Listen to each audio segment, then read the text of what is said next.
What's going on, people? It's gonna be short and sweet because I'm taking it on a cell phone. I don't even know if I'll be able to upload it to YouTube. But me and Dante562 have a great debate going on, and it stems from the Pacquiao debacle of opponents that he might be having in the near future, November 10th, I want to say. Um, Dante562 has released another video responding to my video that I was a response to his mine being called Star Power. So this is going to be part two, Star Power Rules. Um, he believes, and it's understandable, he believes that Pacquiao, to a degree, Pacquiao has ultimate say, and I have to completely disagree with that. Again, it's still opinion. At the end of the day, who really knows what goes on behind closed doors? But from how I see it, I think Pacquiao is a puppet. And you've probably heard me say it in quite a few videos that Bob Arum is the puppet master. Now, when I say that, and I'm gonna give you an example, Vidzo6, if you know who this guy is, if not, look him up. It's VIDZ06. He put out a video, I can't remember the name of it. It was last year, about the history of Pacquiao, basically, where he came from. And I already knew where he come from. It's just, he gives a great breakdown of what might possibly go into Pacquiao's thinking. And to me, it makes perfect sense to why I say he's a puppet. Now, let's see, Dante562 compare Pacquiao what he should want to achieve to other fighters like Floyd Mayweather and so forth and so have you. I can't compare him to them. When it comes down to it, if Mayweather had a controversial win, like the Castillo fight, he'll want to revenge it. Well, he came up in a boxing family. He came up in an environment where boxing was everything and pride in the sport was everything. Pacquiao didn't grow up like that. Pacquiao grew up in a poverty-stricken third world country where growing up on the street fighting, he just happened to fall into the sport of boxing. Now, don't quote me on this, but before Pacquiao came around, I would probably say where he's from. Muay Thai fighting is the big deal. It's not until Pacquiao's explosion where it's more prevalent, that boxing is more prevalent in his native country. So I'm getting off subject, but I want to put it to you like this. Pacquiao, where he's come from, his upbringing, his lack of upbringing when he grew up on the streets, to me, he does whatever it takes to win. And he was lucky enough to link up with a Bob Arum who made that possible for him. Bob Arum made him a millionaire. Bob Arum made him a global icon. And sticking with that, I think because Bob Arum has done so much for Pacquiao, Pacquiao is loyal to Bob Arum.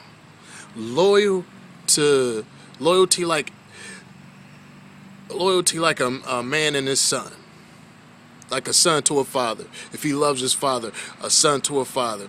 He's loyal to Bob Arum like Bob Arum is his father, because Bob Arum has taken him to a stratosphere that he can never comprehend. That's why he's trying to transcend the sport into other things. I mean, he's opened TV stations. I mean, he's started broadcasting TV stations over there, game shows. He's done his singing thing. He's now into his gospel movement. He's tried to do movies.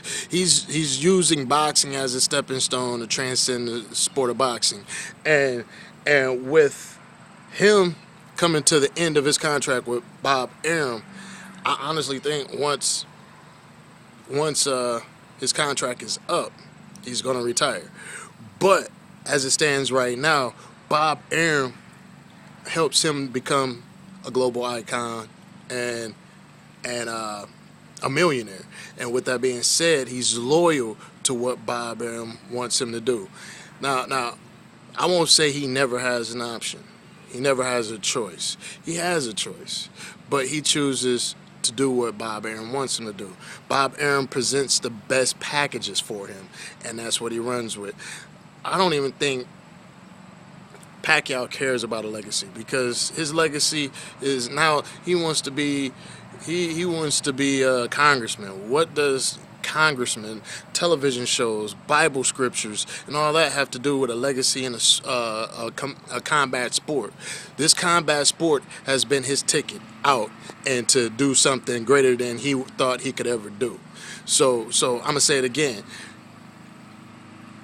His reputation as a boxer probably doesn't mean as much to somebody who grew up in the sport of boxing, who's studied the sport of boxing, that's all they've known.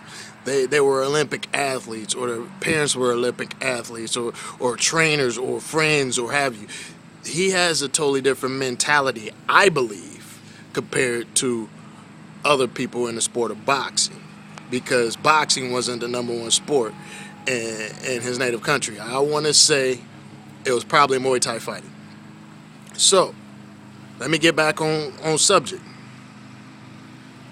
When I say star power, Pacquiao does not need a belt for his star power. And the reason I think Bob Arum is leaking all these names to the public is to see what people are talking about the most. Who are they actually talking about the most?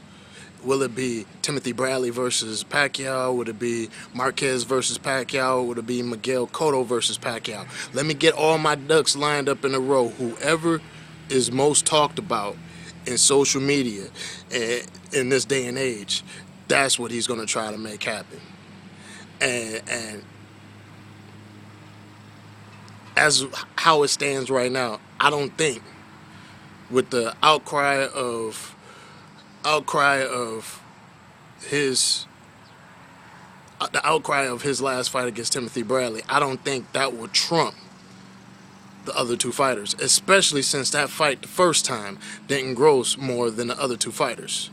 Now, when it comes to star power, again, Mayweather, of course everybody wants to see that, but I'm not even going to say his name. Take that out.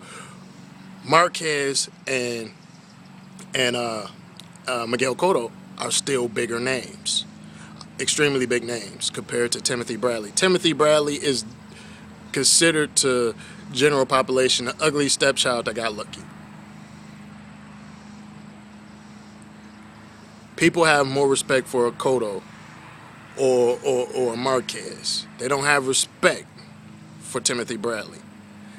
Not saying I'm saying this, but if you reach out into the social media world and you check around the globe, that's the perception.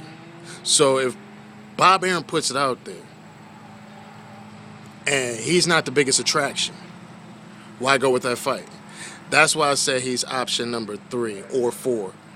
I'm not saying it wouldn't be a big fight that wouldn't generate money, because Pacquiao is a global icon, but when it comes to everyone making money, like I said in the last video, the best package deal for the most money you can make in a fight for Bob Arum and the two fighters involved, he is option 4 when it comes to Timothy Bradley. He is not option 1. Now, you also said something about, I actually kind of touched on it. You were talking about how Timothy Bradley versus Pacquiao will still be a big fight, and I just don't see it that way. It will be a big fight, yes, but with the other names that are possibilities, I don't think that fight will be as big. So the only reason I'm making this video is because a couple topics that I hit on that you expressed in your video, it was kind of taken out of context of what I was actually saying. So that's why I'm coming back with this video, to kind of further entail of what I meant by some of the things I said as far as star power is concerned, as far as who pulls the strings. I'm going to say it again. Because of Pacquiao's loyalty to Bob Arum, I think Bob Arum pulls all the strings, and Pacquiao say is, yes, that's what I'll do.